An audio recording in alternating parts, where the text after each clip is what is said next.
Que le Seigneur vous bénisse. Amen. Est-ce que tout le monde va bien? Amen.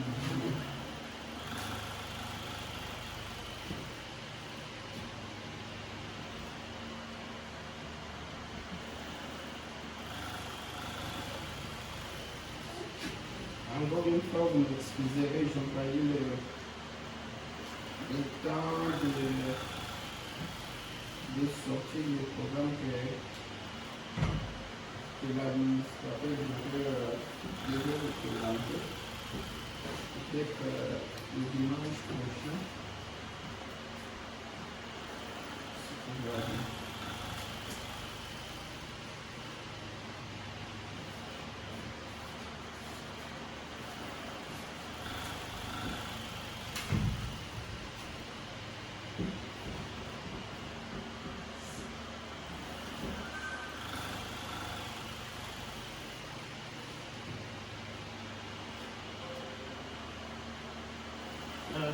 Attention notamment, je ne sais pas si la Bible est faite.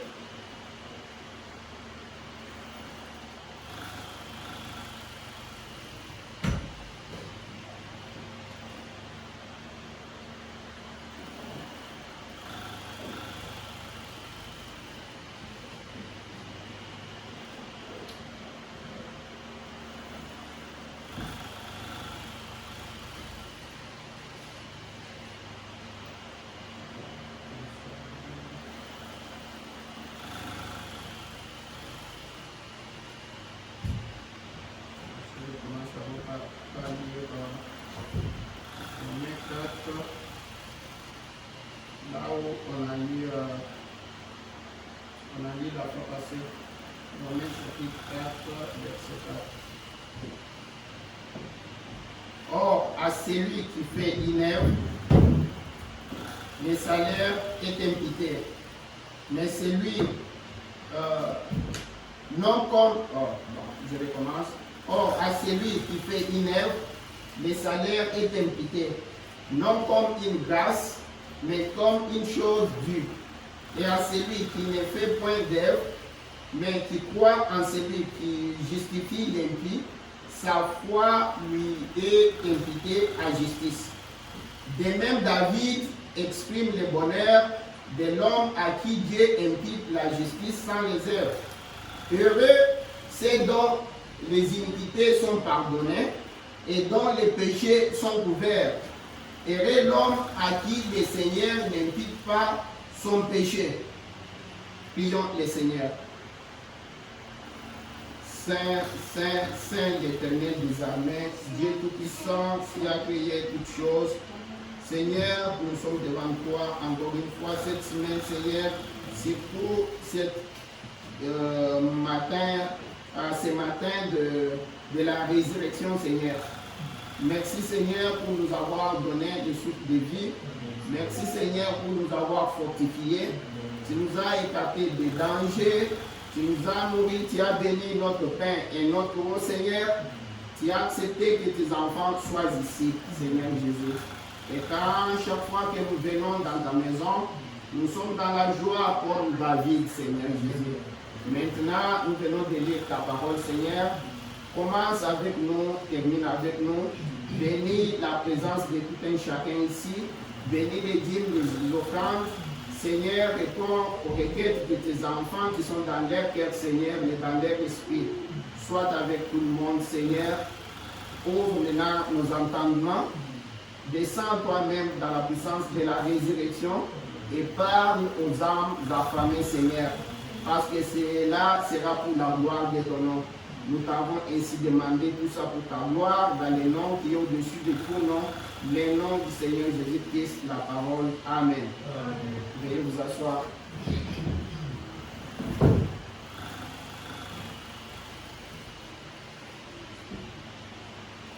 À cela, continuons aussi. On peut prendre Romains chapitre 8, on a juste quelque chose. Chapitre 8, verset 28. Nous savons du reste que toutes ces choses concourent au bien de ceux qui aiment Dieu, de ceux qui sont appelés selon son dessein. Car ceux qu'il a connus d'avance, il les a prédestinés à être semblables à l'image de son Fils, afin que son Fils fût le premier-né entre plusieurs frères. Et ceux qu'il a prédestinés, il les a aussi appelés. Et ceux qu'il a appelés, il les a aussi justifiés. Et ceux qu'il a justifiés, il les a aussi glorifiés. Que dirons-nous donc à l'égard de ces choses? Si Dieu est pour nous, qui sera contre nous? Seigneur, ajoute encore les bénédictions à ta parole.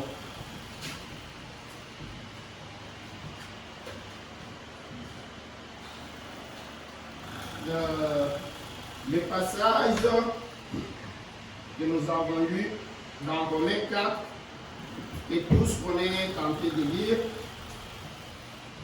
on est tenté de nous parler un peu de la grâce. Ces jours-là, on a touché un peu. Excusez-moi, il y a quelque chose que je dois prendre ici. Oui, on a touché un peu, mais je voulais qu'on lise, je voulais qu'on arrive à comprendre quelque chose. On nous dit là par la Bible clairement, sans interprétation, que quelqu'un, voilà d'abord que Abraham, on a parlé d'Abraham là-bas et de David. Paul a donné les deux côtés, il a fait les pour et les contre, il a voulu agencer la parole, prendre ce qui est dit ici et ce qui est dit là-bas pour montrer que ce n'est pas les contraires, que ça va dans la même direction. Parce que si Abraham qui était sorti, on pouvait lire ça dans Genèse, le prophète en parle souvent. Abraham était là où il était, dans la vie dure, là où il était. Mais Abraham, que nous appelons aujourd'hui le père de la foi, notre père dans la foi, nous constatons que Abraham, même qui est notre père dans la foi, ce n'est pas qu'il s'est levé lui-même comme ça, pour dire que je connais Dieu, pour dire que je mets ma foi en Dieu. Quand vous lisez, nous lisons, on avait lu ça ici, mais je vous rappelle, quand vous lisez Josué, je pense 24, bien au début là, il était en train de dire aux enfants d'Israël que vous savez, vos pères, Abraham, même les pères d'Abraham, étaient tous des idolâtres. Et Dieu est allé là-bas pour prendre quelqu'un, il a pris Abraham. C'est là, on montre déjà, la Bible nous montre ici directement que c'est par la grâce, Alisa, tu te mets. Ne faites pas ça. Que c'est par la grâce, ce n'est pas à cause des bonnes œuvres que Abraham avait faites, c'est à cause de la grâce de Dieu. Parce que Abraham lui-même ne connaissait pas Dieu pour commencer. Alors comment est-ce qu'il pouvait faire de bonnes œuvres? Parce que c'est la parole de Dieu qui nous enseigne les bonnes œuvres, qui nous enseigne, qui nous dit ça c'est bon, ça c'est mauvais. Mais dans son ignorance, Abraham ne savait même pas ce qui est bon et ce qui est mal. Alors Dieu est allé trouver Abraham dans la boue. Il a pris Abraham par sa grâce, comme le prophète dit, je ne sais pas si je vais vous lire ça, il dit, Dieu fait que toute chose accomplisse sa parole. Toute chose doit aller il a bien placé les choses. Il fait concourir toute chose à l'accomplissement de sa parole. Parce que comme il est Dieu, il connaissait toutes choses. C'est pourquoi le prophète dit, il a prédestiné tout ça. Mais ce n'est pas la prédestination comme le monde l'entend. Le prophète, qui est la bouche de Dieu, nous a enseigné dans cet âge, nous a éclairé pour nous montrer comment Dieu prédestine. Dieu ne prédestine pas comme les gens prennent ça noir sur blanc. Ils disent, parce qu'il a dit Jacob, il a dit Esaïe, qu'est-ce que nous pouvons faire? Mais le prophète nous enseigne pour dire que Dieu prédestine, c'est par sa préscience, parce qu'il connaît toutes choses. Il connaissait avant même de créer le diable, il savait que le diable ferait ceci. Avant de créer Adam, il savait qu'Adam allait tomber. Avant de nous créer nous tous, il savait tout ça. Mais par la préscience, comme il le savait, alors il savait qui accepterait la parole et qui n'accepterait pas la parole. Alors il est venu, c'est pourquoi le prophète dit, souvent nous lisons dans la Bible, nous disons les choses, nous disons que Jésus est venu pour tout le monde. Il dit en réalité ce n'est pas ça. Jésus est venu pour ceux-là qui, avant la fondation du monde, quand Dieu regardait, Dieu avait lancé son regard, il a parcouru les regards au travers des âges, il a dit ceux-là qui allaient pleurer, qui pleuraient déjà pour la miséricorde. Alors il leur a donné miséricorde. On donne la miséricorde à celui qui demande miséricorde. Il savait qui serait sauvé et qui ne le serait pas. C'est ainsi qu'il les a prédestinés. C'est ainsi. Alors, regardons, comme nous sommes en train de parler de la Madame Grâce, nous parlons de la foi. Vous savez, nous parlons de la grâce. Vous savez, on va dire un peu des choses. Quoi ça? Lire un peu Tantine, parce que toi tu as un peu tout. Moi je n'ai pas beaucoup de choses ici pour moi.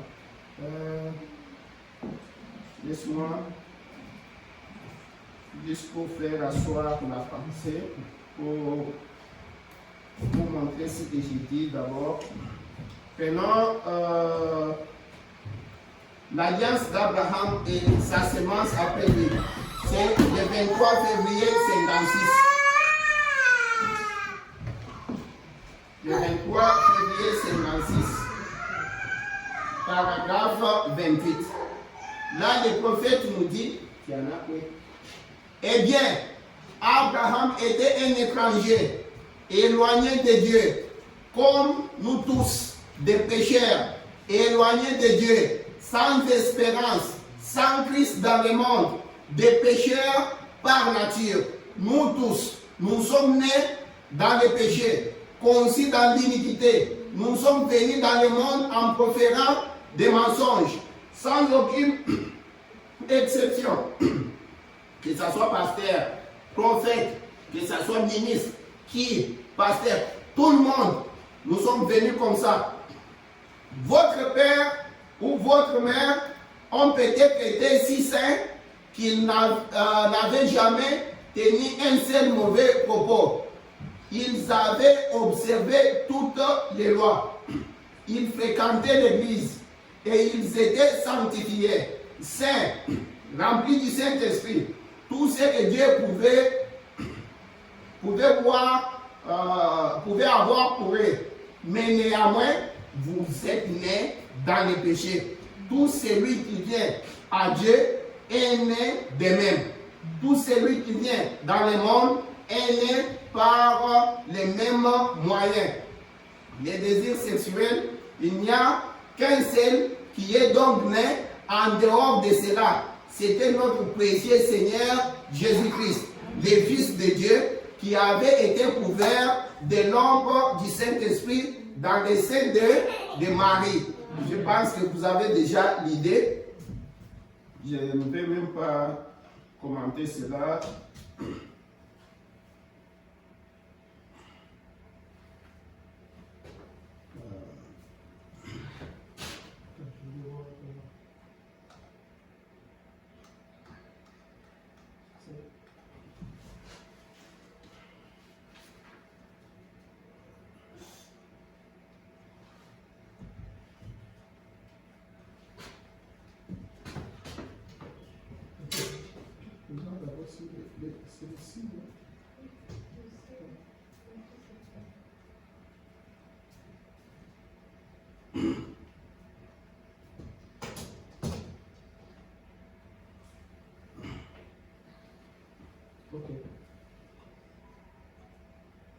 Ok, on va, oui, laisse ça comme ça. On va d'abord prendre quelque chose ici. Mais vous voyez tout ça, on nous dit que tout ça, c'est Dieu qui a fait grâce. Je vais citer juste un peu sur la grâce. On va prendre notre sujet. Tout ça, c'était Dieu qui a fait grâce. Et si je pouvais vous lire l'écriture, je pense que je n'ai pas pris cette écriture-là. Le prophète est en train de nous montrer, il nous montre qu'il n'y a pas un homme, d'ailleurs, je pense que c'est dans l'écriture qu'on a dit en bas, on pouvait dire ça. Mais laisse-moi les citer. Le prophète dit, il n'y a pas un homme qui peut dire que j'ai cherché Dieu. J'ai cherché Dieu. Personne n'a cherché Dieu. Il donne l'exemple, il dit, regarde dans les jardins d'Éden. Depuis le début, depuis le commencement, ça a toujours été comme ça. Quand Adam a péché, il est allé se cacher. C'est Dieu qui est venu en train de chercher Adam. Adam, où es-tu?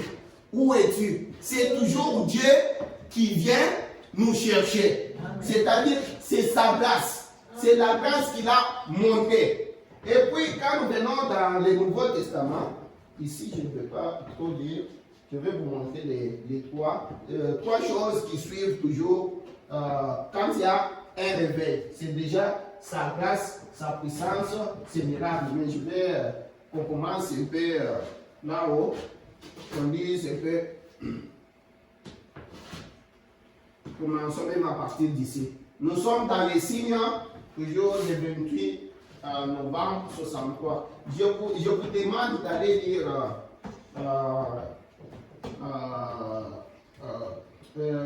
ces mots ici.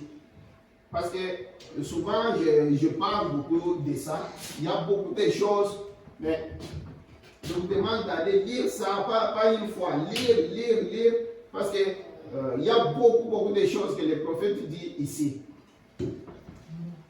Quand Dieu a commencé l'exode, partant de l'Égypte, appelant Israël à sortir de l'Égypte pour aller dans la terre qu'il avait promise, et qu'il n'avait point d'excuses. Tout homme devait exhiber les sangs. Là où je vous parlais l'autre fois. Et aujourd'hui, l'exode consiste à un appel à quitter les systèmes pour entrer dans l'épouse. Peu importe le nombre de systèmes dans lesquels vous vous trouvez, malgré tout, cela exige encore les signes de la vie de Jésus-Christ. Rien d'autre ne marchera. Les signes est toujours exigé. Tout homme, peu importe qu'il fût un homme loyal, il pourrait avoir été le pharaon d'Égypte, et même si c'était l'homme le plus important de l'époque, mais toutefois, il devrait avoir les signes appliqués sur lui. Peu importe combien il était important, qu'il soit un évêque, un prêtre, que sais-je encore, un président ou un roi, un potentat, un monarque, cela n'a rien à voir avec la chose. Dieu ne reconnaît que les peuples de l'Alliance qui avaient les signes. C'est pareil aujourd'hui. Le Saint-Esprit ne reconnaîtra que les peuples de l'Alliance. Nous voyons que la mort était prête à frapper l'Égypte à tout moment. Donc, Dieu leur avait manifesté sa grâce. La première chose, puis sa puissance et les miracles, les signes. Je veux que vous sachiez que cela a accompagné chaque réveil jusqu'à la fin. La grâce, la puissance et les signes. Encore là-bas. La grâce, écoute, là où je suis un peu, je voulais un peu insister. La grâce pourquoi? Pour venir vers le peuple. Parce que c'est lui qui est venu se manifester. C'est pourquoi c'est la grâce. La grâce pour venir vers le peuple. Mais la puissance, c'est pourquoi? La puissance, c'est pour se révéler.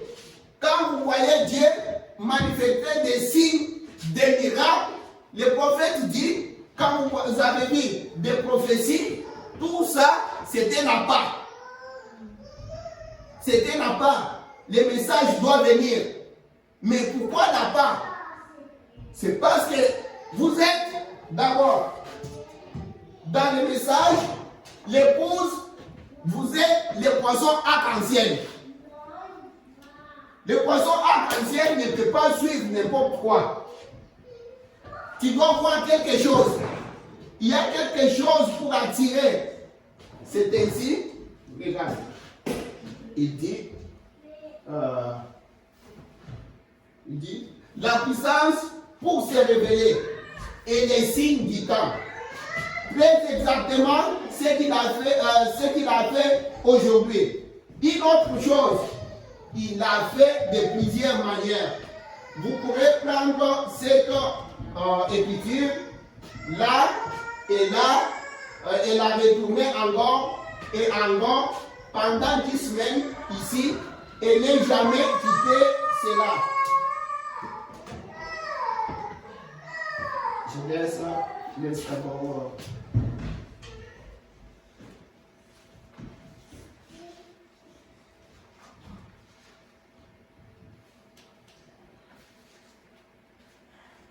On va peut-être rentrer à cela. Si nous prenons, vous allez voir, parce que nous parlons de la grâce ici, mais on ne pouvait pas parler de la grâce. Vous savez ce que Paul a dit, comme on le disait ce jour-là, l'autre fois ici, Paul a dit qu'il était jaloux. Il était jaloux du fait qu'il a vu son propre peuple refuser le message, refuser la parole de Dieu. Il est allé vers les gens des nations. Et il dit, il fait même tout pour susciter la jalousie de sa race, qui est le juif. Il leur a dit, l'évangile était envoyé premièrement à vous.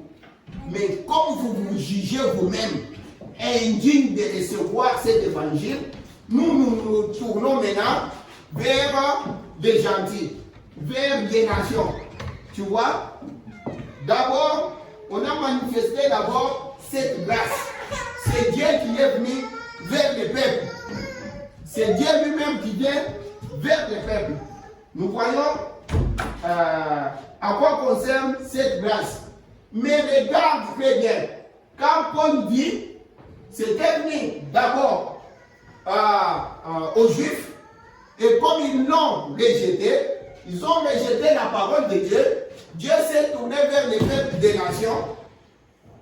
Écoute une chose, mais comment les gens, les peuples des nations, ont accepté maintenant cette grâce? Comment les peuples des nations ont accepté la parole de Dieu? C'était cela que je vais tenter de vous parler ce jour-là. J'aimerais qu'on lise un peu quelque chose dans les questions-réponses du 8 septembre. Avant ça, Tantine, mets-nous d'abord Hébreu. Le 8 septembre 57. C'est Hébreu chapitre 6, deuxième partie. Ouais, tu es là. 303 à 304. On va d'abord lire ici. Peut-être qu'on commence à 302, qu'on lise un peu, un petit peu des tests et puis des épreuves. Une fois entré là, vous êtes en Christ. Et pour vous, le monde est mort. Vous marchez avec l'agneau tous les jours. Et les pas que vous devez faire, ils ont déjà été prévus par Dieu. Vous voyez, Dieu a prédestiné toutes choses. Oh, les épreuves, vous voulez, il parle, quand il leur dit là, il pense maintenant directement. Parce que les gens se posent des questions. Alors, si nous marchons avec Dieu, nous avons des épreuves et tout ça. Mais là, oh, des épreuves et les tests que nous traversons, vous dites, avez-vous des tests? On demande à Frère Branham, est-ce que toi aussi tu as des tests? Tu as des problèmes qui t'attendent? Est-ce que tu as aussi des épreuves? Il dit, oui monsieur. Qu'est-ce que... Maintenant, prenons notre grâce est ici. Il dit, la grâce, c'est ce que Dieu a fait pour toi. Pas pour moi. Les œuvres, c'est ce que je fais pour Dieu. Là, ils en font une doctrine. Ils pensent que c'est par les œuvres qu'on se gagne des mérites. Tu vois, c'est ce que Paul était en train de dire ici. Je répète, la grâce, c'est ce que Dieu a fait pour moi. Les œuvres, c'est ce que je fais pour Dieu. Là, ils en font une doctrine. Ils pensent que c'est par les œuvres qu'on se gagne des mérites. Si c'est le cas, alors ce n'est pas un don gratuit. C'est ce que Paul nous a dit. La grâce, c'est ce que Dieu a fait pour vous. C'est par la grâce que vous êtes sauvés. Et les œuvres, c'est ce que vous faites par reconnaissance pour la grâce qu'il vous a accordée. Et si vous l'aimez, vous aimez faire les œuvres du Seigneur. Certainement, parce que là, vous l'aimez. Amen. Je laisse tout ça, je vais juste pour vous montrer un peu. Mais quand cette grâce ici, comme Paul nous disait l'autre fois, qu'il a été envoyé et l'évangile est venu premièrement à vous les Juifs. Mais vous avez refusé. Comme il dit, comme vous vous jugez vous-même indigne de recevoir cet évangile, indigne de recevoir la parole de vérité, indigne de recevoir Christ, nous nous tournons vers les nations. Et il le dit, il le faisait tout ça pour susciter la jalousie de son peuple, le peuple de sa race, qui sont les Juifs. Mais regardez quelque chose que je voulais un peu souligner là-dessus, parce qu'on en a parlé ces jours-là, pour dire comment, quand je vous parlais, comment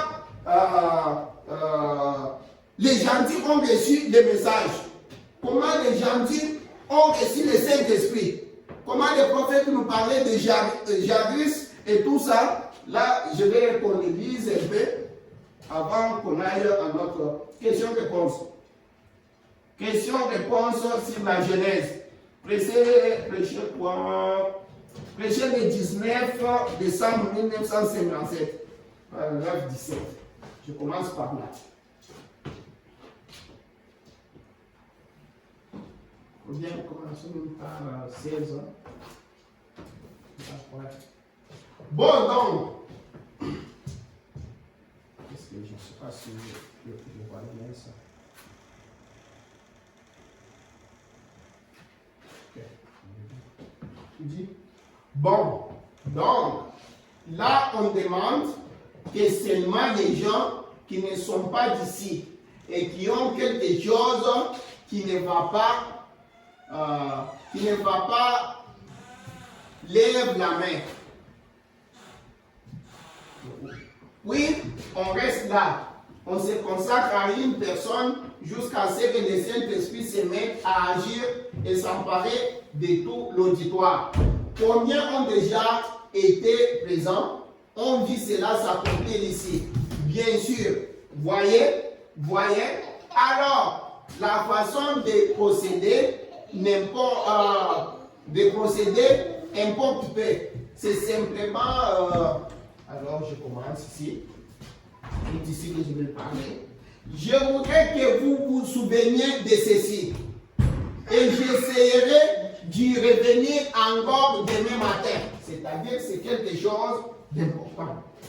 Les gens des nations, l'évangile, écoute, les gens des nations, l'évangile qui leur a été donné est un évangile axé sur la foi. Pas du tout sur les œuvres. Voyez-vous, comme je disais hier soir, après que le Saint-Esprit est descendu à la Pentecôte, quand ils sont allés vers les Juifs, Acte 19:5, on a lu ça avec vous, il a fallu qu'ils imposent les mains à ceux-ci, aux Juifs, afin qu'ils les reçoivent. Et quand ils sont allés vers les Samaritains, il a fallu qu'ils leur imposent les mains. Mais quand ils sont arrivés chez les gens des nations, dans la maison de Corneille, comme Pierre prononçait encore ces mots, pas d'imposition de mains. Quand la fillette est morte, la fille de Jairus, le sacrificateur, celui-là a dit, viens lui imposer les mains et elle vivra. Mais quand les centeniers romains qui étaient des nations a parlé, je ne suis pas digne que tu entres sous mon toit. Dis seulement un mot. C'est ça, voyez, la syrophénicienne qui en fait était grecque. Quand Jésus lui a dit, qu'il a dit, il n'est pas bien que je prenne le pain des enfants et que je les donne aux chiens. Et il a dit, c'est vrai Seigneur, mais les chiens sous la table mangent les miettes des enfants. Il a dit, à cause de cette parole, le démon est sorti de ta fille. Alors, dites des bonnes choses, écoute, dites des bonnes choses, dites du bien de quelqu'un, parlez de Jésus, dites quelque chose de loyal, quelque chose d'authentique. Voilà la façon de se débarrasser des démons. Il n'a jamais dit, il n'a jamais même prié pour cette fille-là. Juste à cause de la parole, de la bonne chose que sa maman avait dit, la bonne parole que sa mère avait prononcée, les démons sont sortis. Tu vois, il n'a jamais même prié dans la Bible. Jésus n'a même pas prié, juste à cause de ce que la dame avait dit. Il n'a jamais dit quoi que ce soit pour sa guérison. Il a seulement dit, à cause de cette parole, vous voyez, là il nous parle de Acte et tout ça, comment Antigas avait prononcé la bonne chose aussi. C'est juste pour vous parler un peu de la grâce, comme on était en train de le dire.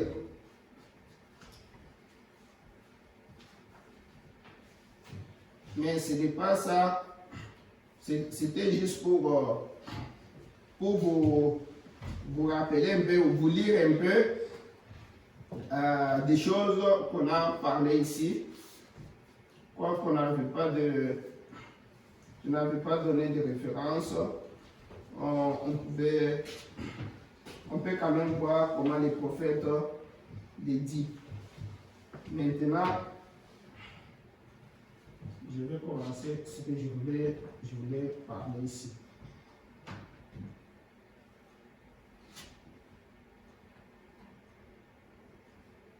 Nous allons prendre Luc 17. Luc chapitre 17.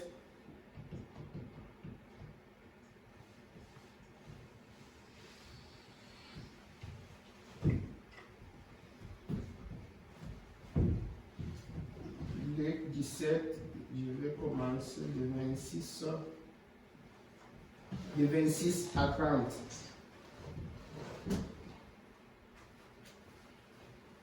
Luc chapitre 17. Nous allons lire de 26 à 30. Ce qui arriva du temps de Noé arrivera de même au jour du Fils de l'homme. Les hommes mangeaient, buvaient, se mariaient et mariaient leurs enfants, jusqu'au jour où Noé entra dans l'arche. Les déluge vint et les fit tous périr. Ce qui arriva du temps de Lot arrivera pareillement. Les hommes mangeaient, buvaient, achetaient, vendaient, plantaient et bâtissaient. Juste en prenant ça, regarde verset 28 là, ce qui arriva d'abord du temps de Noé, on va venir dans tout ça. Mais écoute d'abord l'énumération qui est ici. Ce qui arriva du temps de l'autre arrivera pareillement. Les hommes mangeaient comme nous mangeons tous les jours. Tout le monde mange. Les gens, ils buvaient, ils achetaient comme rien n'était, vendaient, plantaient, comme ça continue, bâtissaient. Mais le jour où l'autre sortit de Sodome, il prit de feu et de souffle, tomba du ciel et les fit tous périr. 30. Mais le jour où l'autre sortit de Sodome, donc 30, il en sera de même le jour où le Fils de l'homme paraîtra. En ce jour-là, que celui qui sera sur les toits et qui aura ses effets dans la maison ne descend pas. Ça, c'est déjà autre chose, mais je me limite sur 30. C'est de cela qu'on veut un peu parler. Juste en regardant ça, le prophète nous a dit, vous savez, lisez la Bible et regarde la Bible juste telle qu'elle est écrite et croyez cela. Mais quand nous sommes des lecteurs, si nous sommes de bons lecteurs de la Bible, si nous regardons, Tantine, je ne peux pas les lire ici, je vais quand même, vers 26, là où on a commencé. On va d'abord aller petit à petit. Il dit, ce qui arriva du temps de Noé arrivera de même au jour où le Fils de l'homme, au jour du Fils de l'homme. On prend d'abord cette première partie. Maintenant, moi, comme nous sommes enseignés dans cet âge, le prophète nous a dit, si on te dit quelque chose, on te dit une histoire, on te dit peut-être une Bible, ou bien un livre, on te dit, on parle des gens, et Jacques, ou bien de Marie et Joseph, on te dit une histoire comme ça. Disons ici, j'enlève Noé, je mets Marie et Joseph, je mets ou bien Jean, ou bien quelqu'un. Quand on me parle de quelqu'un comme ça, le prophète nous donne un conseil. Il dit, tu dois d'abord revenir. Tu te poses d'abord la question pour savoir qui est d'abord Jean, qui est d'abord Joseph, qui est cet homme qu'on est en train de parler. Et puis la deuxième chose, après avoir connu la personne, tu vas maintenant entrer dans le contexte pour aller comprendre, parce que ça c'était, quand nous regardons, ce sont des références que le Seigneur nous donne. Parce que si nous voulons bien comprendre ce qu'il dit ici, on ne peut pas comprendre ce qu'il dit ici si on ne connaît pas ce qui arriva du temps de l'autre, ce qui arriva du temps de Noé. Comment on va comprendre ça si on ne connaît même pas de quoi est-ce qu'il est en train de dire? Si on ne connaît pas ce qui était arrivé, c'était dans quel contexte? Est-ce que vous avez arrêté quelqu'un? Est-ce que vous avez pendu quelqu'un? Est-ce qu'on avait, brûlé le pays? On ne sait pas. Mais pour le savoir, moi je prends l'exemple que le prophète me dit. Il me dit que quand on te parle peut-être des gens, on te parle peut-être des charmes, on te parle peut-être de Marie et Joseph, il faut d'abord aller voir, commencer d'abord, tu prends, je vais d'abord aller découvrir ce que Marie et Joseph ont fait, qui était-il? C'est ce que nous allons d'abord voir. Parce que nous sommes enseignés ici. Il y a certaines personnes qui nous écoutent, qui ne comprennent même pas tout ça. Peut-être qu'ils nous entendent parler. Ils nous entendent parler de la manifestation des fils de l'homme. Ils nous entendent peut-être parler et puis nous regardons certaines choses. Nous disons que quelque chose va arriver, quelque chose est au point d'arriver. Ils ne comprennent pas pourquoi nous le disons. Ils pensent que peut-être, non, Branham l'a dit seulement comme ça. Non, ce n'est pas ça, mes frères et sœurs. Ils doivent comprendre que c'est l'enseignement sur la Bible, juste comme la Bible est écrite. Vous allez voir, mais avec l'œil prophétique, on peut aller lire dans cet âge et aller dans la pensée de Dieu pour aller prendre la chose. Ce qui était même là-bas. C'est ainsi que nous allons essayer d'aller trouver pour comprendre les temps de Noé. Qu'est-ce qui est d'abord arrivé les temps de Noé? Avant qu'on continue. Les temps de Noé qu'on parle ici, Noé, ça va être Genèse 6. Genèse chapitre 6. Si je ne me trompe pas.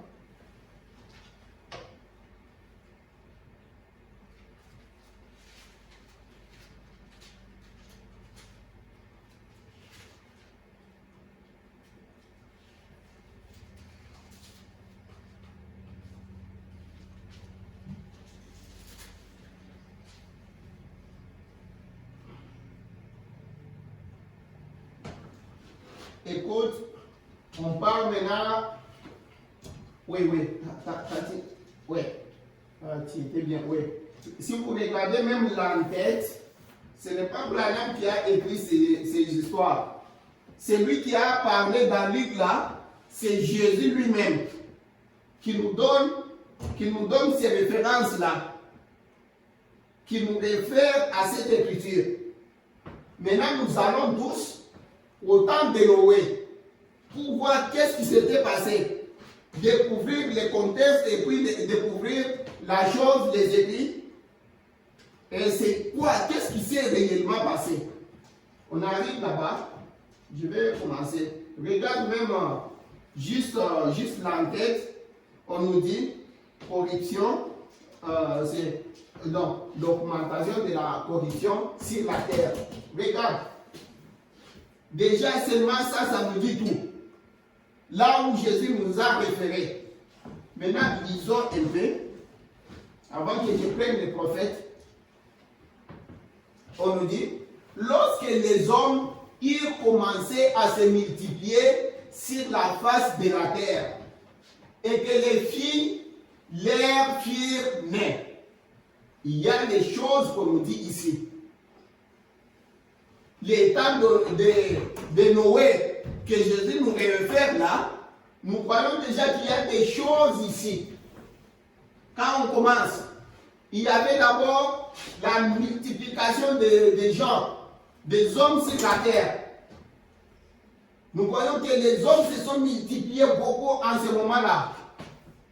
Et il y a eu les filles, il y a eu beaucoup de filles. Maintenant, les fils de Dieu virent que les filles des hommes étaient belles. Nous trouvons directement qu'il y a eu un problème de beauté ici. Il n'y a même pas à interpréter. Nous comprenons seulement ce qui est écrit. On nous parle ici que les fils de Dieu.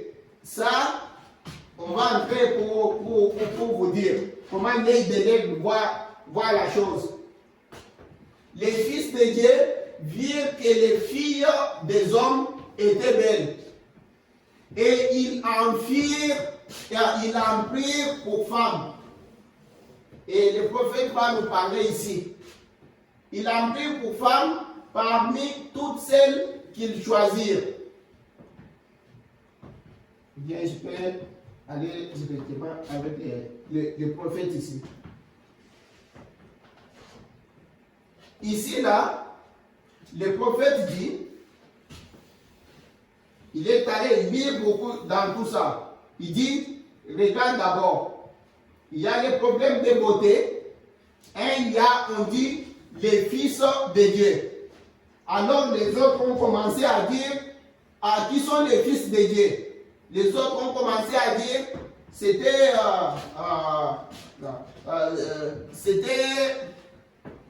quoi? C'était les anges. Les témoins de Jéhovah ont dit des choses, les autres ont dit des choses. Non, ce n'était pas comme ça. Ce sont des hommes. Ce sont des hommes. Ce sont des hommes, si vous vous rappelez, ce sont des hommes. Parce que dans la Bible, si vous regardez, le prophète donne encore l'exemple.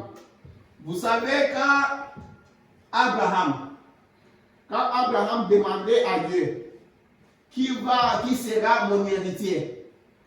Est-ce que c'est Eliezer de Damas ici? Est-ce que c'est qui ou bien qui? Dieu lui a dit, sors, regarde la nuit. Qu'est-ce que tu vois là en haut? Il dit, je vois beaucoup d'étoiles. Il dit, est-ce que tu peux les compter? Il a dit, il ne pouvait pas. Il a dit, alors, si tu ne peux pas, même ta descendance, tu ne sauras pas les compter. Le prophète me dit, Abraham ta vie, Abraham ma vie, Abraham a vu tout le monde, tous les enfants de Dieu. Tu vois, comme il était prophète, avec l'œil de l'aigle. Toi et moi, nous voyons les étoiles, mais les prophètes voient les fils de Dieu. Tu vois, les enfants de Dieu. Si vous voulez encore prendre, vous pouvez prendre Noé. Noé, quand il parlait avec Dieu, on lui a posé la question, où étais-tu quand j'ai créé la terre?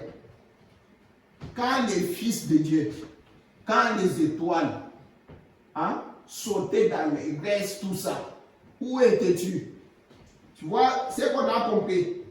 Ça, c'est le prophète qui nous dit. Je vais vous les lire.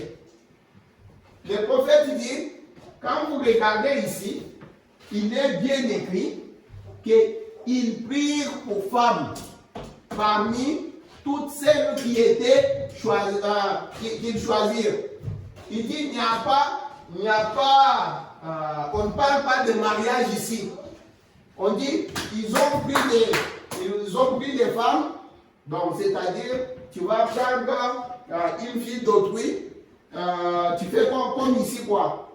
Comme en Afrique du Sud, on appelle, nous disons, boyfriend, girlfriend. Vous restez comme ça. Comme ici, on dit, c'est ma blonde, mon chum. Vous restez comme ça. Ils ont pris, ils ne se sont pas mariés.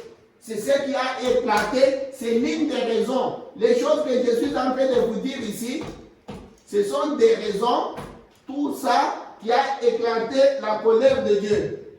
Pour que Dieu arrive à noyer la terre en ce moment-là. Les gens se sont multipliés. Et nous nous posons la question. Parce que Jésus a dit, Jésus nous a donné ça comme signe.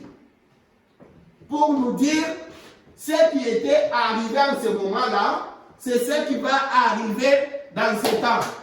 Tu vois, il nous dit, maintenant regardez, nous sommes en train de regarder. Est-ce que nous avons vu la multiplication des gens dans cet âge? Aujourd'hui, on compte, on tend vers 8 milliards ou bien quelque chose. Même la nourriture, ça devient peu. C'est un signe. Deuxième chose, regarde, il y a plus de beauté. C'est la beauté partout. Même tout ce qu'on fait comme publicité, c'est la même chose. Dans des boutiques, on va mettre des filles, tout ça, pour attirer les gens. Et puis, troisième chose, les gens ne se marient pas. Quand Dieu a dit cela, Dieu n'était pas content. Il va prendre la fille d'autrui, il reste avec comme ça. Dieu n'a pas aimé ça. Alors l'Éternel dit, mon esprit ne restera pas à toujours dans l'homme. Car l'homme n'est qu'un chair, n'est que chair, et ses jours seront de 120 ans. Les gens étaient sur la terre en ces temps-là, après que les fils de Dieu furent venus vers les filles des hommes et que leur eurent donné des enfants, ce sont ces héros qui furent fameux dans l'Antiquité. L'Éternel vit que la méchanceté, est-ce que nous voyons ça? Maintenant là, nous les voyons partout. Nous voyons des gens, quelqu'un qui peut tuer son frère, quelqu'un qui peut tuer sa voisine comme ça, quelqu'un qui peut... ils font des choses même qu'on ne peut même pas parler. Nous voyons tout ça. Est-ce que le monde voit ça? Vous savez, Jésus a dit, je ne sais pas si je pouvais avoir ça. Jésus a dit dans Luc, je ne sais pas, j'avais ça dans Luc, je ne sais pas, chapitre 12, c'est attends. C'est que Jésus a dit aux pharisiens. Il a dit, et vous pharisiens aveugles,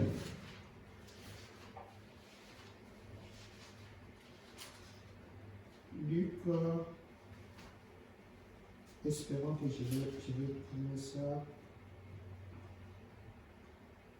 Écoute ce que Jésus a dit.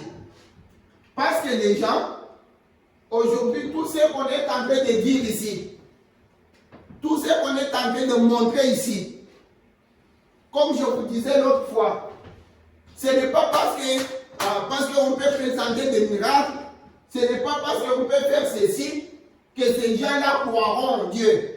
Ce sont des pécheurs. Ce sont des incrédules. Jésus a fait tout ça. Ils ne l'ont pas pris. Abraham, on lui a dit, même si tu viens avec 50 personnes qui sont guéries de cancer ici, je ne les croirai pas. Parce que ces gens-là sont des incrédules. C'est ça leur nature. Mais Jésus a dit aux aveugles, a dit aux pharisiens, que vous, pharisiens aveugles, Luc 12, 54, il a dit encore aux foules, Quand vous voyez un nuage s'élever à l'Occident, vous dites aussitôt que la pluie vient. Et il arrive ainsi. Quand vous voyez souffler le vent du midi, vous dites il fera chaud. Et cela arrive. Hypocrite. Hypocrite. Vous savez discerner l'aspect de la terre et du ciel. Comment ne discernez-vous pas ce que comment ne discernez-vous pas ces temps-ci? Et pourquoi ne discernez-vous pas de vous-même ce qui est juste? Vous pouvez voir, vous discernez la face du ciel. Mais comment vous n'arrivez pas à discerner les signes du temps? Des pharisiens aveugles. Si les gens ils viennent avec des questions, juste pour nous faire taire, ils savent que la chose est réelle. Ce n'est pas qu'ils ne le savent pas. Même Jésus leur a dit, vous savez ce que vous êtes en train de dire. Arrêtez de faire semblant. Parce que vous pouvez discerner la face du ciel. À combien plus forte raison que vous pouviez discerner les signes des temps.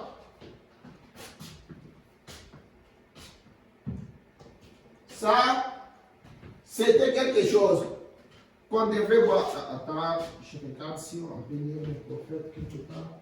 Continue. Ici, je vais voir si. Je vais.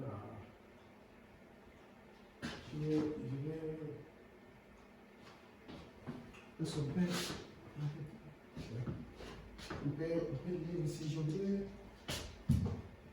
aussi. Attends.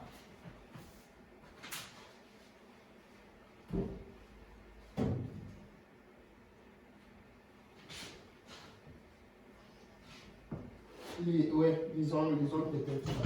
Il a entendu.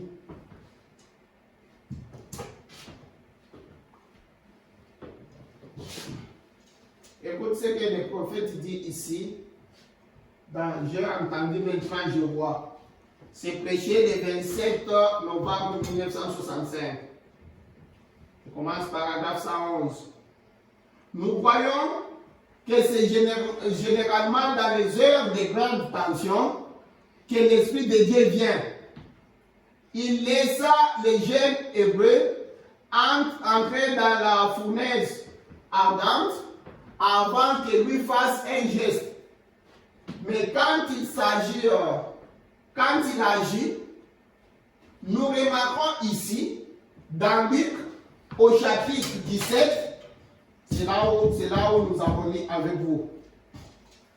Écoute, nous remarquons ici dans Luc, au chapitre 17, et le verset 30, qu'il a dit que dans les derniers jours, les fils de l'homme se révéleraient, comme il avait fait avant que Sodome et Gomorrhe, et que les mêmes conditions existeraient. Quelles conditions qu'on a dit avec vous ici? Il y aura la multiplication des gens, il y aura de beauté partout, il y aura des gens qui ne se marient pas, il y aura la méchanceté, il y aura toutes ces choses que nous sommes en train d'expérimenter. Et les gens feront aussi semblant, comme ils l'ont fait du temps de Jésus. Ils font semblant, ils peuvent détecter que la pluie va tomber le soir, ce qui est plus difficile, mais ils ne peuvent pas, ils essaient d'ignorer les signes que Dieu a donnés. C'est pourquoi Jésus les a appelés pharisiens hypocrites. Comme il l'avait fait avant que Sodome et Gomorrhe, et que les mêmes conditions existeraient. Il parla au sujet de Moïse, au sujet de, je vous demande pardon, non pas au sujet de Moïse, mais au sujet de Noé, de ce que les gens mangeaient Nous voyons comment les gens mangent. Même s'il y a eu la Covid n'a pas stoppé aux gens de manger. Les gens sont en train de manger comme ils le faisaient jadis. Les gens mangeaient, ils buvaient. Personne n'a arrêté de boire. On boit de l'eau, on boit des jus, les gens boivent même de l'alcool. La vie continue. Même pendant que il y a l'inflation là dehors, pendant que les choses sont en train les fiscs exploser en prix, les gens boivent quand même. Les gens mangent. La vie continue comme c'était en ce moment-là. Les gens se marient. Cette semaine, il y en a qui se sont mariés partout. Les gens se marient et ils font même marier des enfants. Ensuite, le prophète dit, ensuite, il continue. Jésus continue en disant, ce qui arriva du temps de Lot arrivera de même au jour où le Fils de l'homme sera révélé. Alors là-bas, qu'est-ce qui était arrivé au jour de Lot?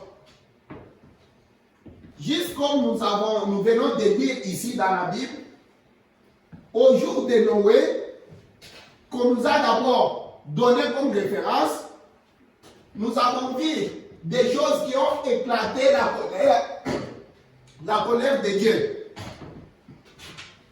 Nous avons vu que la beauté s'est répandue partout. Nous avons vu qu'il y avait la multiplication des gens sur la terre. Et la même configuration est là aujourd'hui. Nous voyons la beauté partout.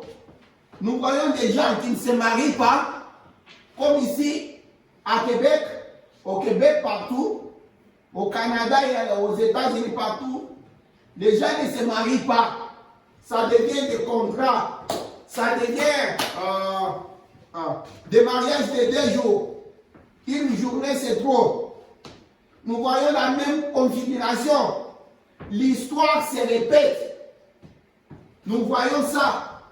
Même si les gens sont en train de faire semblant, mais c'est la vérité.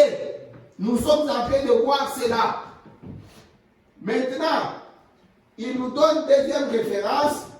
Il nous dit, comme c'était au jour de Lot. Mais au jour de Lot, qu'est-ce qu'il y a eu? La Bible nous montre très bien. Vous vous rappelez d'abord, avant qu'il descende à Sodome, qu'il descende là-bas pour aller brûler Sodome. Qu'est-ce qu'il y a eu? La Bible est claire. On pouvait lire ici, je ne sais pas si on peut lire un peu, avant d'arriver même en Sodome. On pouvait lire, je pense, c'est Genèse 18. Je pense que c'est Genèse chapitre 18. Si je ne m'abuse pas. Nous lisons Genèse 18.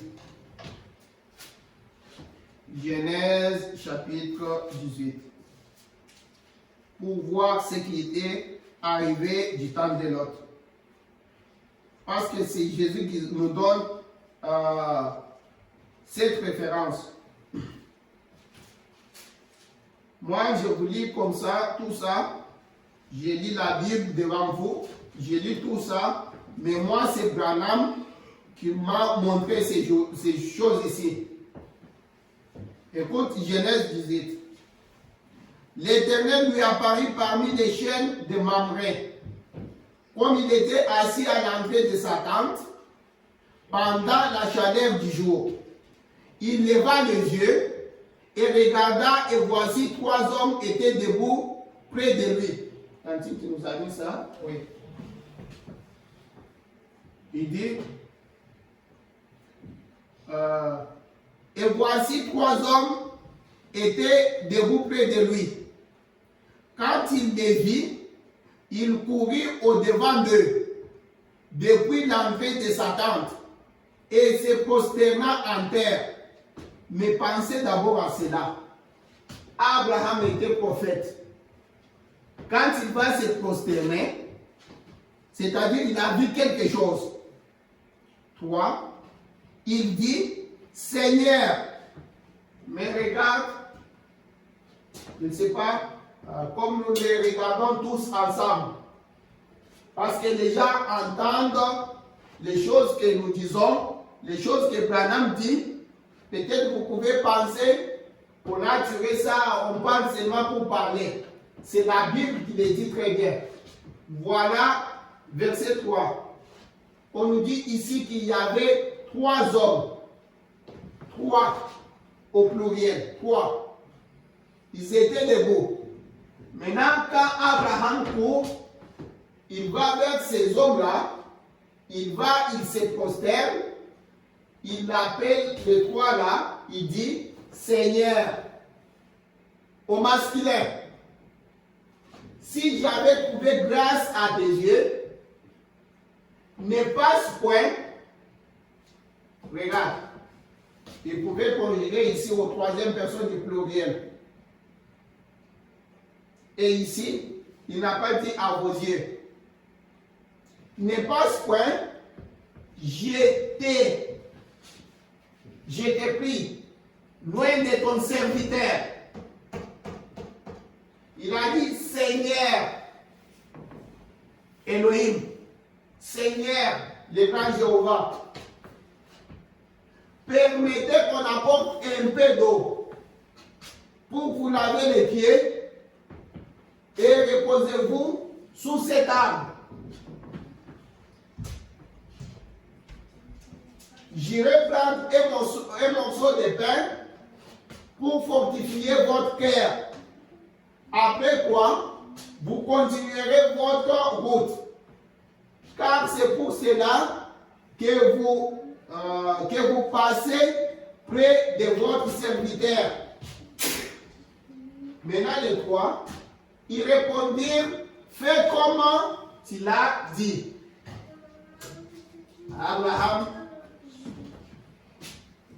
Abraham courut à son troupeau. Il prit un veau tendre et bon. Voilà la chose qu'il est allé prendre pour donner à Dieu. On dit que c'était un veau tendre et bon. Et le donna à un serviteur qui se hâta de l'apprêter. Il prit encore de la crème et du lait avec le veau qu'on avait apprêté et il les mit devant eux. Il s'était lui-même à leur côté sous l'arbre et ils mangèrent. Dieu a mangé chez Abraham. Dieu Tout-Puissant a mangé chez Abraham. Alors ils lui dirent, où est Sarah, ta femme? Il répondit, elle est dans la tente. L'un d'entre eux dit, je reviendrai vers toi à cette même époque. Et voici Sarah, ta femme aura un fils. Regarde comment c'est écrit Sarah. En ce moment-là, c'est seulement Dieu seul et Abraham.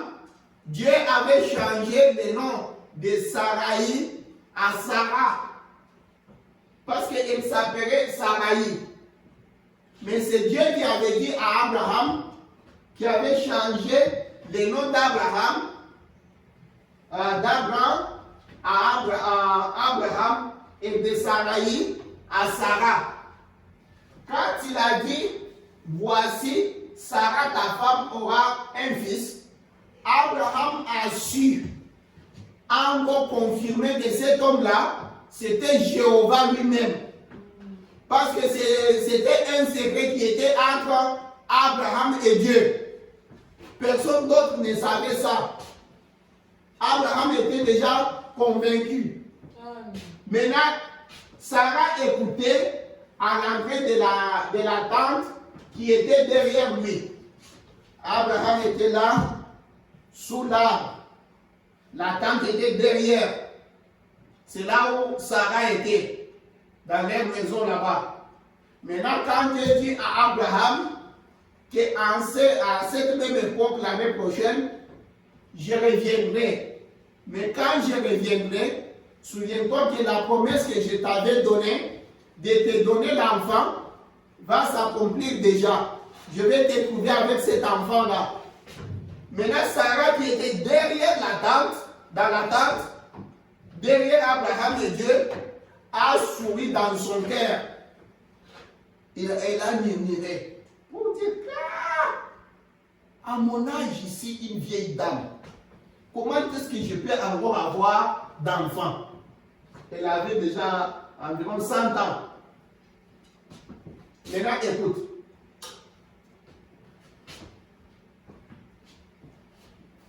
Abraham et Sarah étaient vieux, avancés en âge. Et Sarah ne pouvait plus espérer avoir d'enfants. Écoute. Et lui, on dit bien, en elle-même, personne d'autre ne savait pas qu'elle arrive. En disant, maintenant que je suis vieille, aurais-je encore des désirs? Mon Seigneur aussi est vieux, son mari Abraham. Écoute, ce qu'on nous disait les anges, les hommes là, écoute la même Bible là maintenant, comment elle dit ici. L'Éternel dit à Abraham, vous comprenez, ceux qui étaient des anges là, parce que la Bible, quand vous la lisez, il faut continuer, vous allez comprendre. L'Éternel dit à Abraham, pourquoi donc Sarah a-t-elle ri en disant, est-ce que vraiment j'aurai un enfant, moi qui suis vieille? Écoute la question qu'il pose maintenant à Abraham. Y a-t-il rien qui soit étonnant de la part de l'Éternel? Au temps fixé, je reviendrai vers toi à cette même époque et Sarah aura l'enfant. Tu vois que ici, si tu me dis que Sarah n'avait pas douté, tu dis quelque chose d'autre. Elle a douté. C'est ça l'endroit que je viendrai pour vous parler encore. Parce qu'on a parlé de la foi ici. Le prophète nous a enseigné ceci. Vous voyez Ève. Parce que quand Dieu prononce la parole, cette parole-là doit avoir un terrain d'ensemencement. Cette parole-là doit avoir une bonne terre. Dieu a prononcé la parole en Genèse. Cette parole-là est mise à Ève. Ève a douté. Mais comme c'est la parole de Dieu qui doit toujours s'accomplir, cette parole-là devrait continuer pour trouver le terrain d'ensemencement. Parce que la semence, parce que la parole c'est une semence, elle doit trouver une bonne terre. La parole de Dieu, si vous lisez, je pense, Ésaïe 55, nous dit que la pluie, Dieu dit que sa parole c'est comme la pluie.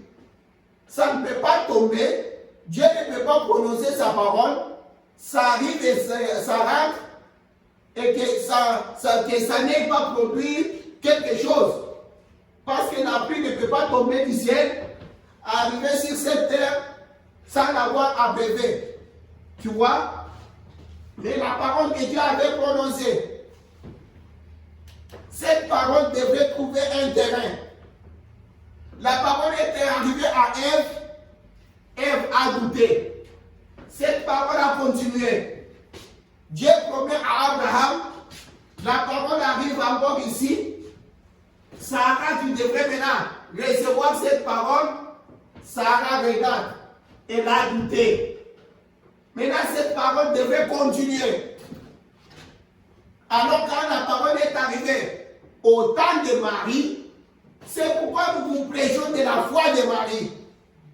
la foi, la même foi que l'épouse doit avoir. Regarde, quand Marie a reçu la parole de l'ange, Marie n'a pas goûté. Marie a dit qu'il me soit fait selon sa volonté, mais voici la servante du Seigneur.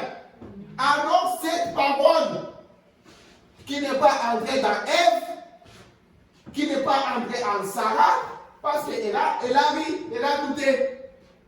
Cette parole est allée trouver une bonne terre. Cette semence-là, la parole qui est la semence, est allée trouver une place. C'est là où le prophète dit, c'était dans les 5000 femmes, Marie, Christ est né, la parole tout entière. C'est ainsi que le prophète nous dit, dans les fêtes des trompettes, je pense, il nous dit, vous pouvez lire ça, je ne sais pas, les fêtes des trompettes, je dois avoir les fêtes des trompettes ici. Fêtes des trompettes, je dois en avoir quelques.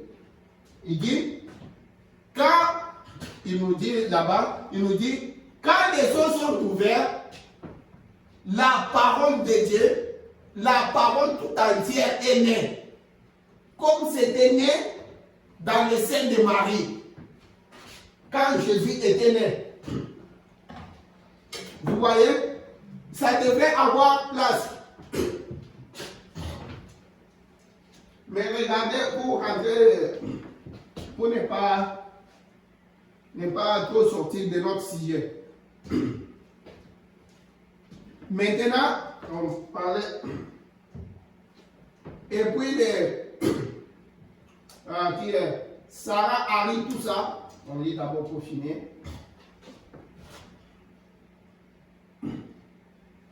Et regarde ce qu'il dit. Les gens mangeaient, buvaient, mariaient et mariaient leurs enfants. Ensuite, Jésus continue. Branham dit. Ensuite, il continue en disant, ce qui arriva au temps de Lot arrivera de même au jour où le Fils de l'homme sera révélé. Maintenant, regarde quand Dieu a parlé, comme la Bible nous le dit dans Genèse 18. Quand Dieu a parlé, il y avait un homme. Il y avait Dieu tout-puissant dans le corps d'un homme. Dieu a mangé. Et Dieu avait des poussières sur ses pieds. Abraham a dit, c'est pourquoi vous êtes passé ici. Laisse-moi vous apporter un peu de l'eau. On les lave les pieds. Parce qu'ils ont beaucoup marché. Il y avait la poussière sur leurs pieds. On les a lavé les pieds. Ils ont mangé.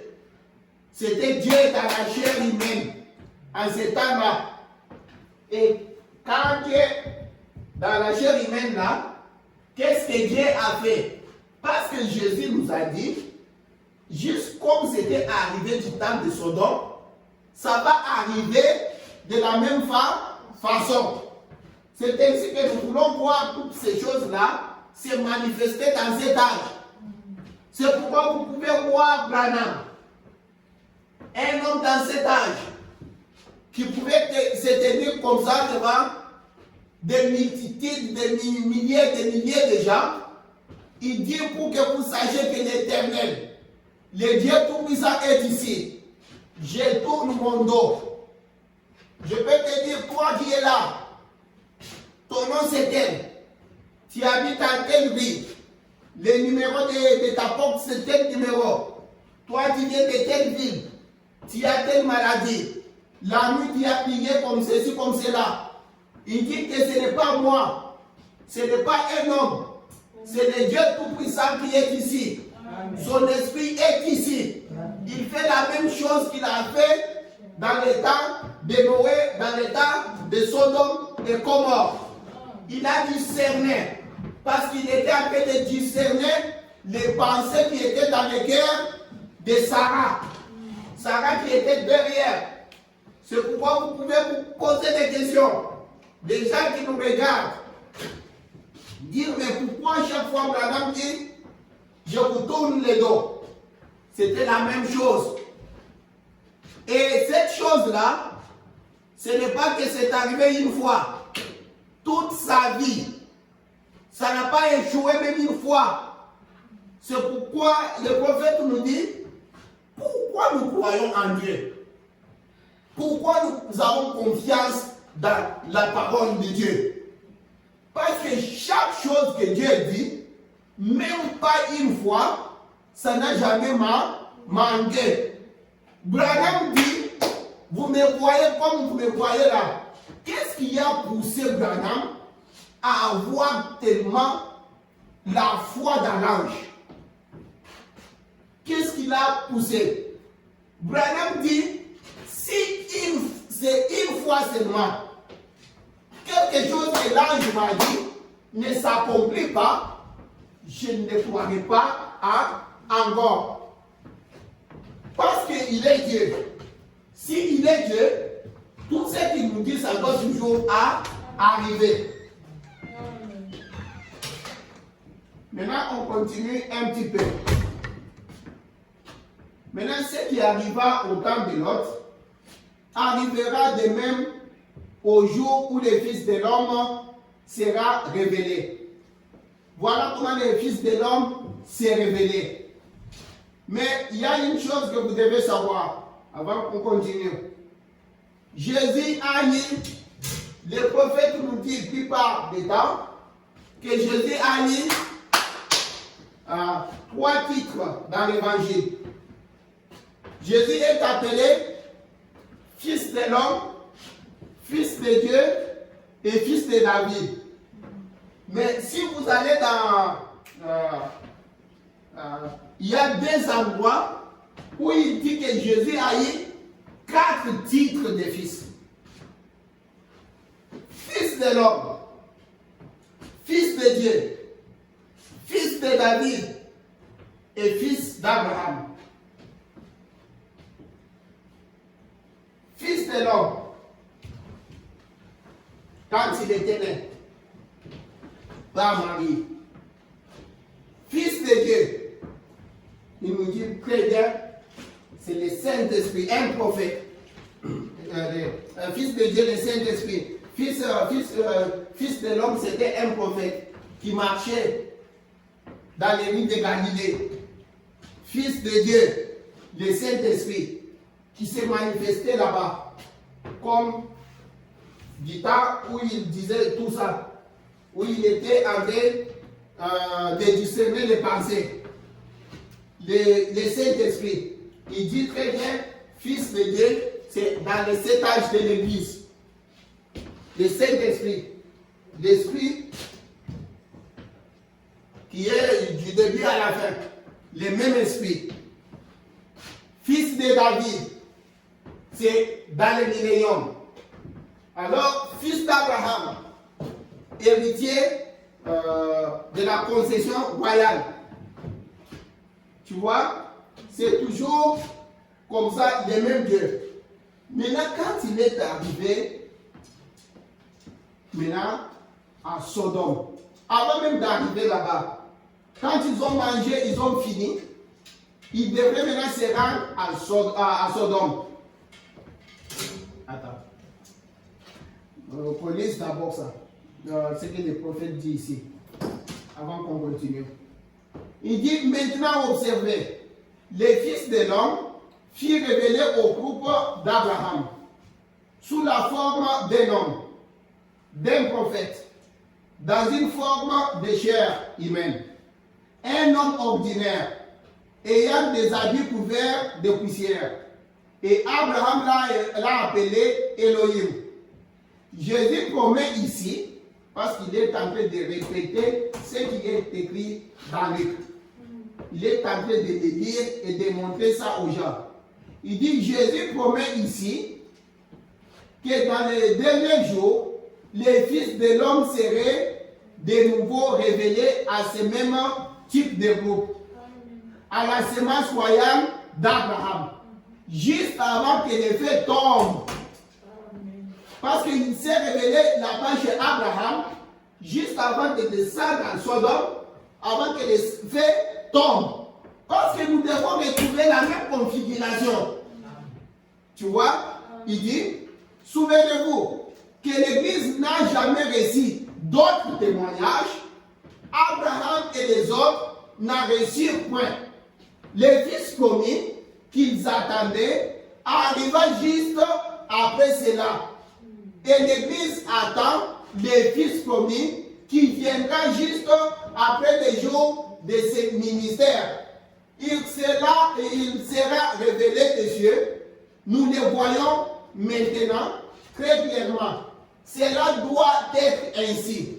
Ce qui doit se produire, c'est comme une pulsation qui vient sur un homme et que Dieu confirme, lui montrant qu'est-ce bien ce qui doit arriver et que vous allez... c'est comme ce que fit Moïse. Il ne voulait pas délivrer les enfants d'Israël. Mais Dieu lui parla dans un buisson ardent. Il ne voulait pas y aller. Mais il dit y aller. Moïse avait entendu dire qu'il était le grand Jéhovah, mais il put alors le voir, car il se fit connaître sous la forme d'une colonne de feu. J'ai entendu parler de toi, mais maintenant je te vois. Dans quoi l'as-tu vu? Dans sa parole manifestée. Amen.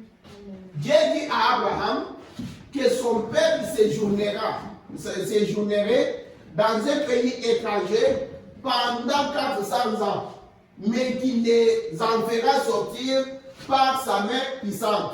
Remarquez que ce buisson, remarquez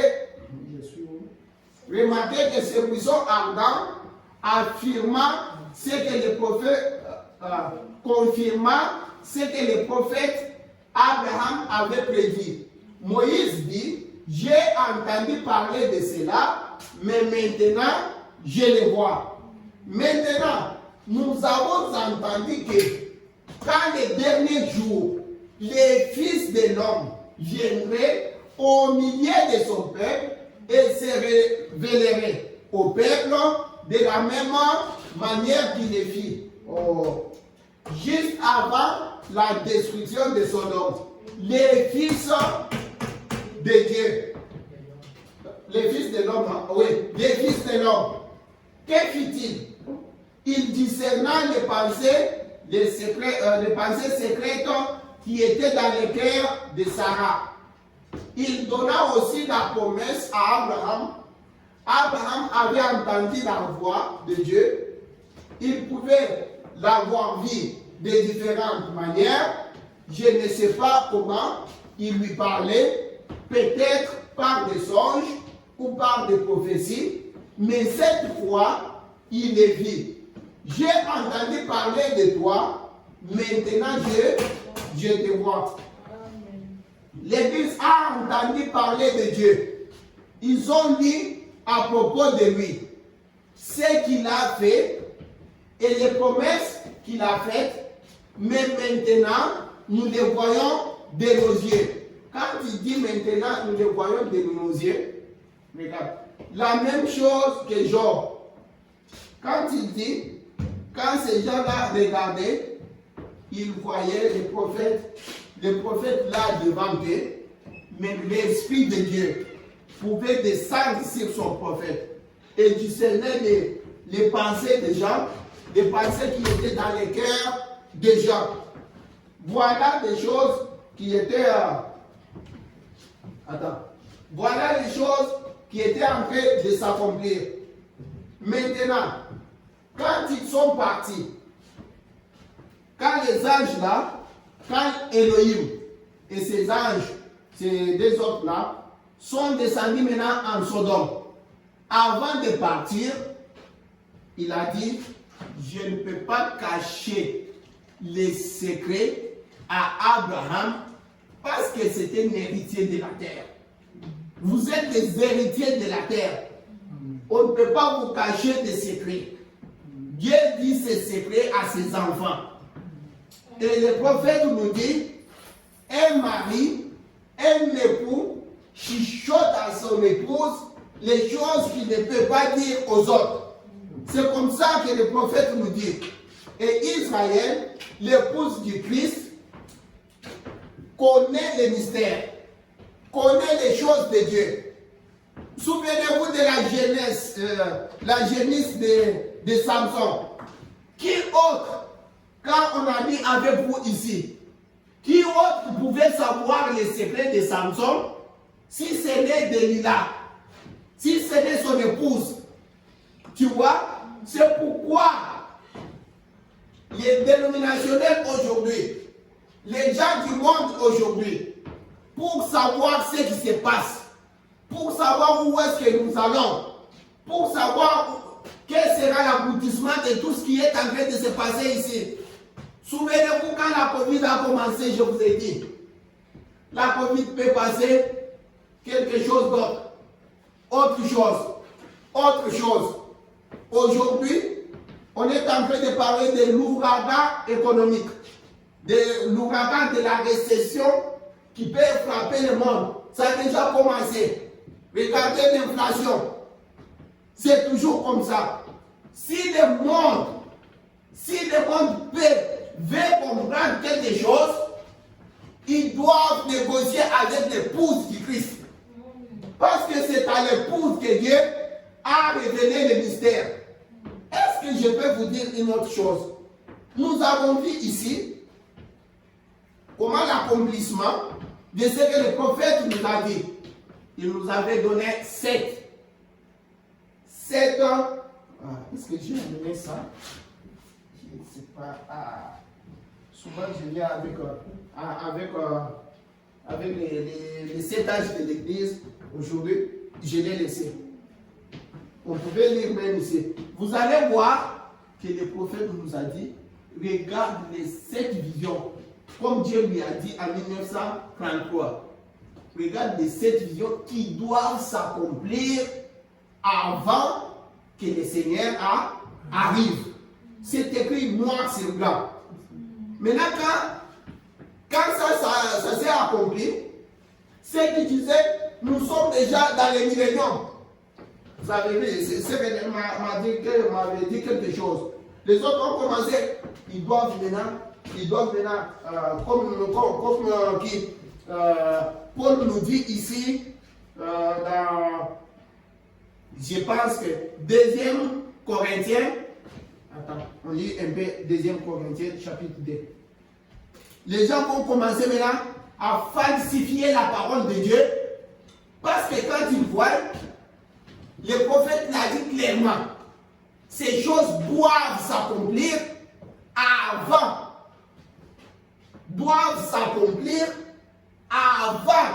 que le Seigneur arrive, avant la seconde venue. Ça, c'est Dieu qui l'a dit, le prophète l'a dit très bien là-bas. Maintenant, quand tu me dis, je suis déjà dans les milléniums. Maintenant, la chose qui devrait arriver avant que le Seigneur arrive, vient quand tu es déjà dans les milléniums, il fallait que tu trouves l'excuse. Ah non, c'était déjà accompli. Mais, avec même, la femme est là, la présidente est là, même avec même les couleurs des habits. C'est là où, lisons 2 Corinthiens. 2 Corinthiens, j'espère que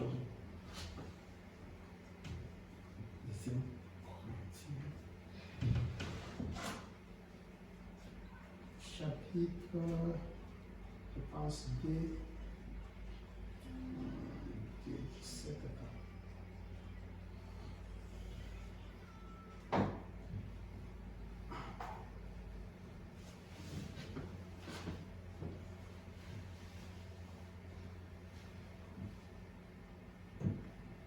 Écoute ce que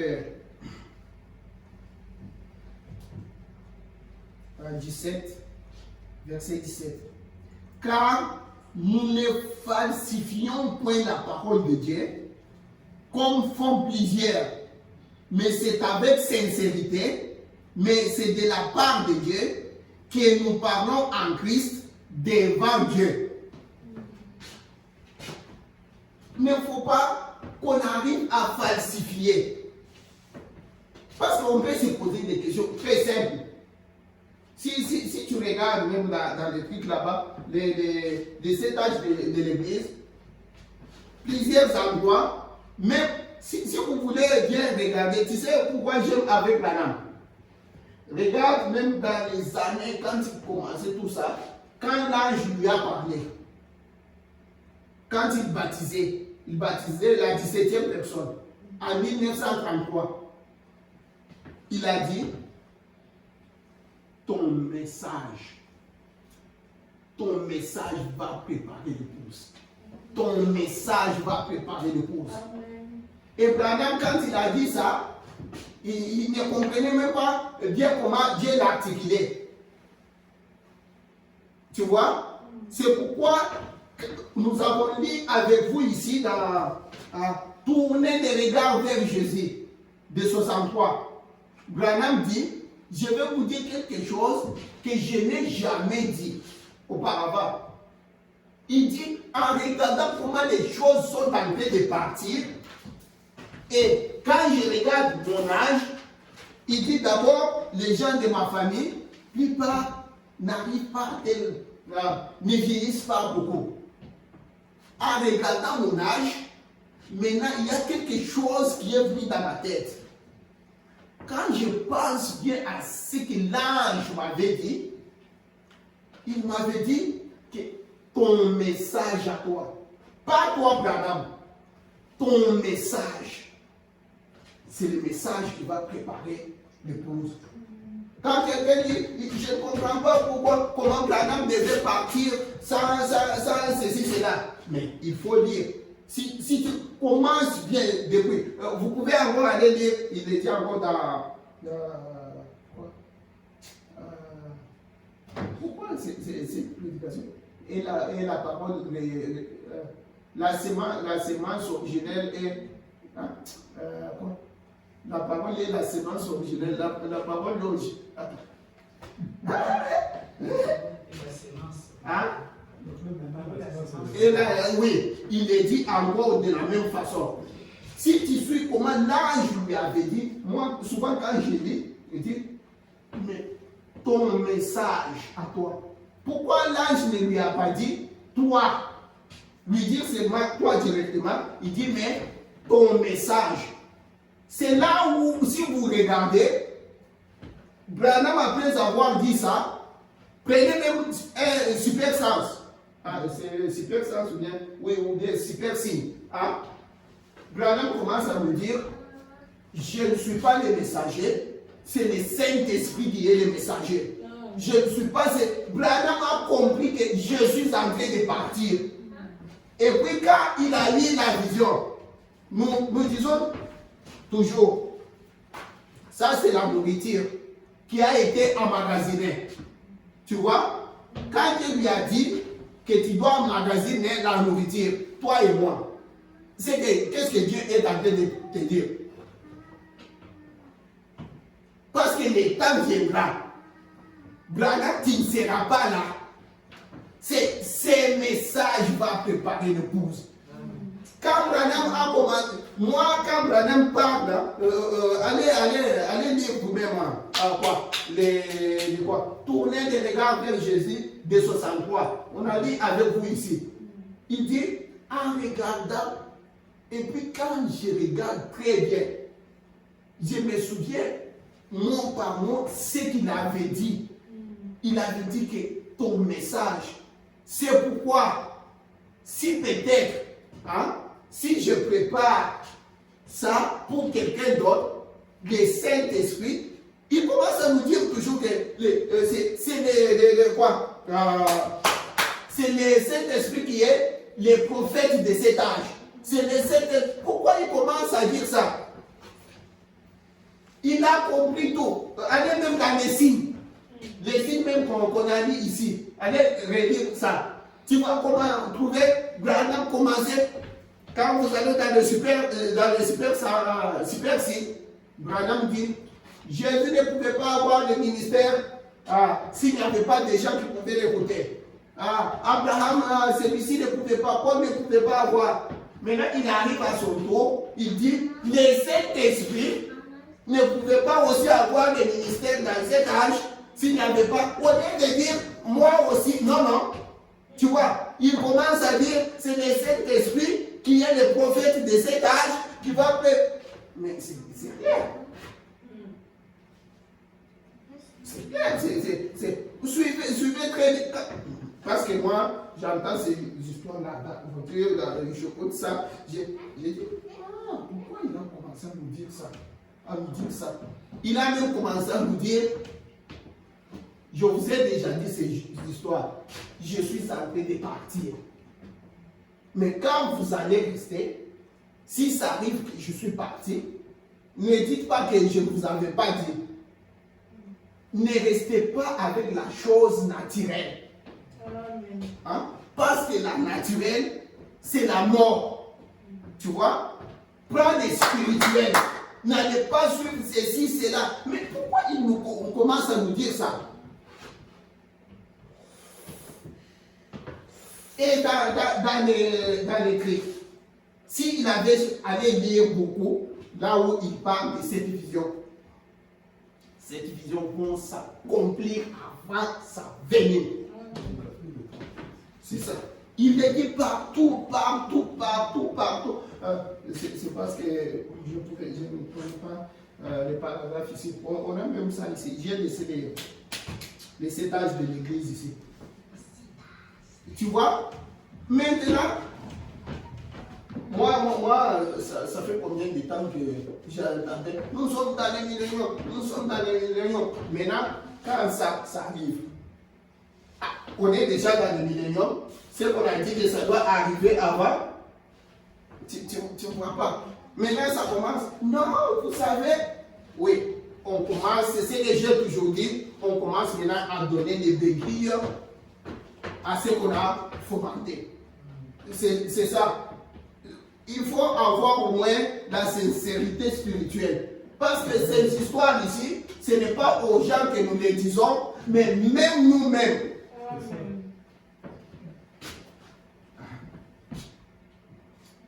Oui. Comme on était en train de dire, vous m'excuserez, on va couper. On va continuer. J'ai comme ici là qui me cadre. On va continuer ça après que le Seigneur vous bénisse. Amen.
Le Dieu puissant, c'est Jésus, c'est le Prince de paix, le Père de l'éternité et le Roi de beauté, le merveilleux en sa sagesse, par qui toute chose est faite, la plénitude divine, en Jésus incarné, tout est en lui, oui, tout est en lui, la plénitude divine est tout en lui, tout est en lui, oui, tout est en lui.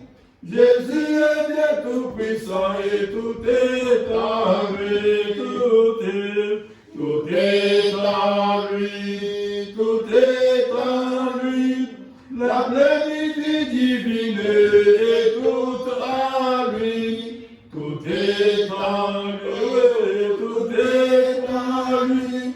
Jésus est Dieu tout-puissant et tout est en lui. Emmanuel est Dieu en nous, Jéhovah l'Éternel, l'Esprit tout omniprésent qui remplit l'univers, le grand sacrificateur et l'agneau des pécheurs, l'auteur de la rédemption, que béni soit son nom, tout est en lui, tout est en lui. La plénitude divine est toute en lui, tout est en lui, tout est en lui.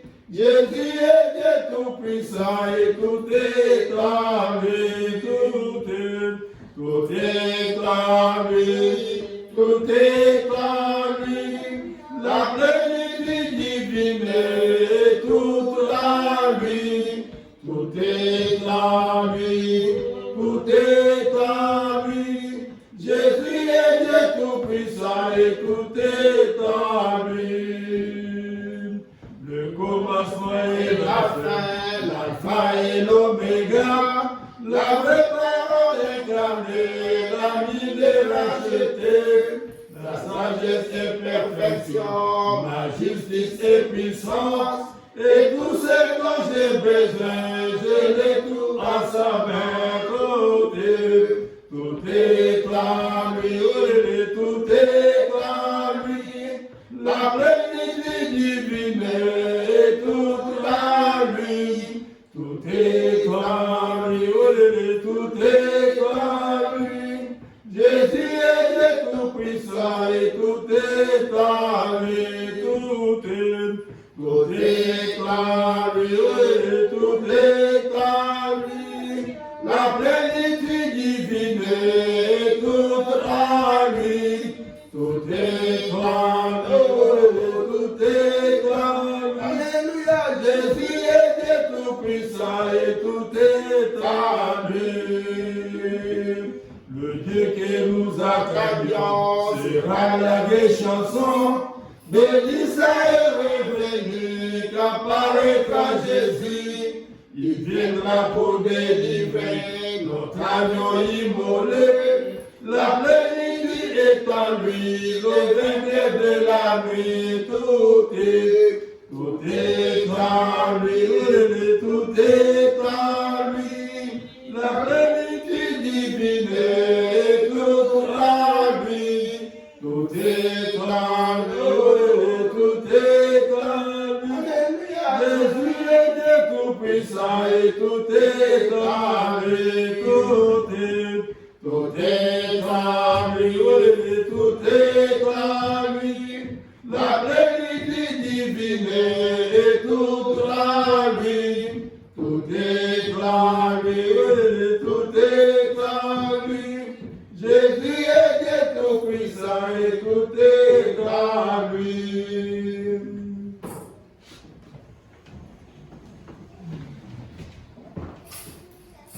Dieu tout-puissant, Dieu de toute grâce, Dieu merveilleux, Dieu puissant dans les combats. Le Seigneur Jésus-Christ, nous louons ton Saint-Nom, Seigneur, parce que tu es notre Père, notre Dieu, notre Roi, tu es notre lien de refuge, Seigneur Jésus. C'est pourquoi nous venons devant toi, Seigneur, parce que nous avons trouvé en toi un lieu sûr, Seigneur Jésus. Oh, il est écrit dans les Saintes Écritures, oh Dieu, il est dit que le nom de l'Éternel est une tour très forte. Les justes se réfugient et se sentent en sécurité. Merci encore une fois pour cette journée, Seigneur. Merci comme nous voulons maintenant nous rendre chez nous, Seigneur Jésus. Nous avons été bénis, Seigneur. Nous croyons par la foi, Seigneur, que tu as répondu aux prières de tes enfants. Tu as béni tes enfants. Seigneur Jésus, tu vas encore nous aider, nous remplir encore davantage de ton esprit, Seigneur Jésus. Et quand nous allons nous retrouver ici les mardis, Seigneur, ça va encore être pour la gloire de ton nom. Pour maintenant, là, nous nous abandonnons, Seigneur, en tes bonnes mains. Et nous laissons l'Église aller en paix, Seigneur. Bénis aussi nos frères et sœurs qui sont partout, parce que nous t'avons aussi demandé dans le nom du Seigneur Jésus-Christ, notre Sauveur. Amen. Amen. Merci, Pasteur Dieu. Bénisse. Amen. Pour continuer l'assemblée, nous chantons le 185. Pour seulement.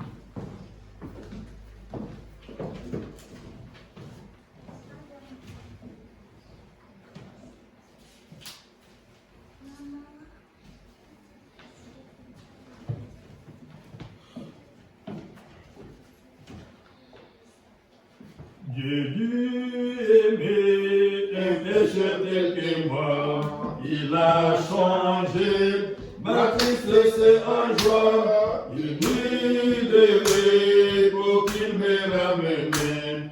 Quel est ce merveilleux amour, mon Jésus, oh merveilleux amour, oh merveilleux amour, qui que moi, quel est ce merveilleux amour, mon sauveur, oh merveilleux amour, oh merveilleux amour, que Dieu aima, et plus que moi, quel est ce merveilleux amour, et Christ se donne librement pour moi, cela vaudra sa mort sur le calvaire, la langue humaine n'a pas de noble cœur, pour cet amour qui me sauva, mon Jésus, oh merveilleux amour, oh merveilleux amour, que Dieu aima, et péché que moi, quel est ce merveilleux amour, pour être perdu, condamné comme moi, les peines mauvais, et les péchés mourir, c'est un rachat pour un esclavage, qui longtemps fait prise à la grâce, mon sauveur, oh merveilleux amour, oh merveilleux amour, que Dieu aima, et péché que moi, quel est ce merveilleux amour, et maintenant, en son que je suis fils, me dit que je ne suis plus serviteur, les vagabonds du monde sont finis. C'est grâce au largement ouvert, mon Jésus, oh merveilleux amour, oh merveilleux amour, que Dieu aima, et péché que moi, quel est ce merveilleux amour, mon sauveur, oh merveilleux amour, oh merveilleux amour, que Dieu aima, et péché que moi, quel est ce merveilleux amour. Que Dieu vous bénisse.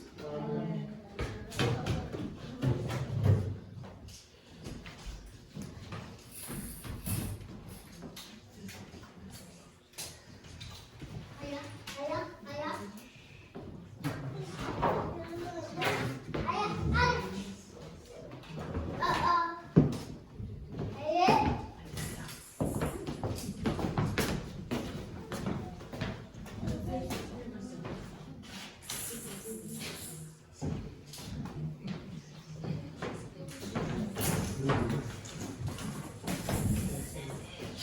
Jésus.